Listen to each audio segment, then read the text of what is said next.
Orang rantau selalu menempati posisi istimewa dalam imajinasi sosial. Ia adalah figur perantau yang sukses, sang pembawa perubahan, yang pulang membawa uang, prestis, dan cerita tentang dunia luar. Dalam pandangan tradisional, rantau bukan sekadar ruang geografis, melainkan arena perjuangan moral, tempat laki-laki, Minang membuktikan kemandirian dan kehormatan diri. Namun di tengah arus globalisasi dan kapitalisme modern, makna uang rantau berubah drastis. Jika dulu uang dari rantau dianggap sebagai penebus martabat dan penopang ekonomi kampung, kini ia juga menjadi penjajah nilai, membawa gaya hidup konsumtif, pola sosial baru yang berorientasi pada status, serta jarak simbolik antara mereka yang berhasil di rantau dan mereka yang tertahan di kampung. Pertanyaan penting pun muncul.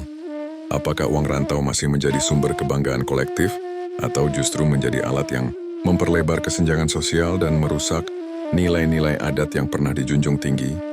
Selanjutnya akan kita bahas dalam 4 episode secara berkala.